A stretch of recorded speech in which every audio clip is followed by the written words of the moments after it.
আসসালামু আলাইকুম। কেমন আছেন আপনারা? আলহামদুলিল্লাহ, আমি কিন্তু আজকে খুব ভালো আছি। বহু বছর পর নানি বাড়িতে এসেছি, বহু বছর পরে আলহামদুলিল্লাহ আল্লাহর রহমতে নানি বাড়িতে এসে আমি খুব ভালো আছি। এখন নাতি দিয়ে আসলো, কিছু তো খাওয়ালেন না আপনারা, এটা কেমন ভালো কথা হইলো? তাহলে একটা জিনিস দিতে হবে নাতিকে।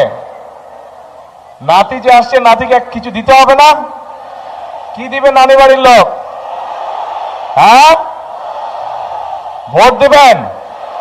কিসে ভোট দিবেন? ধানের শীষে। প্রিয় ভাই বোনেরা, উপস্থিত মুরব্বীবর্গ, মা বোনেরা, আজকের এই বিশাল নির্বাচনী জনসভায় আমরা সকলে এখানে একত্রিত হয়েছি। কেন একত্রিত হয়েছি আমরা?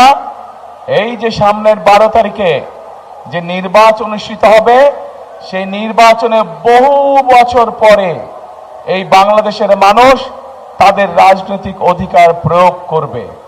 এই যে বললাম, এই মঞ্চের পাশে 13টি পরিবারের সদস্য এখানে বসে আছে। এই মানুষগুলোর স্বজনরা এই অধিকার অর্জনের জন্য, বাংলাদেশের মানুষের অধিকার অর্জনের জন্য নিজের জীবন উৎসর্গ করেছিল।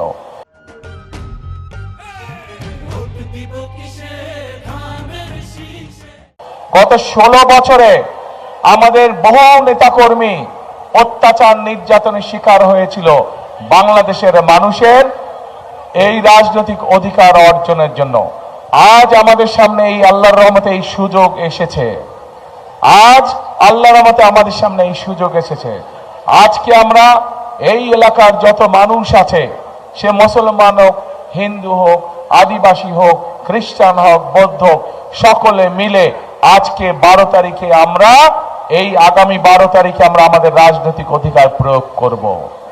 এখন প্রিয় ভাই বোনেরা, এই যে রাজনৈতিক অধিকার প্রয়োগ করব, শুধু ভোট দিলেই হবে না, এই নির্বাচন হতে হবে। আমাদের আরেকটি লক্ষ্য বা উদ্দেশ্য আছে এই নির্বাচনের। কি সেটি? সেটি হলো দেশ পুনর্গঠনের নির্বাচন। বিগত 16-17 বছর ধরে এই এলাকা সহ, দিনাজপুর এলাকা সহ, সমগ্র উত্তরাঞ্চল সহ সমগ্র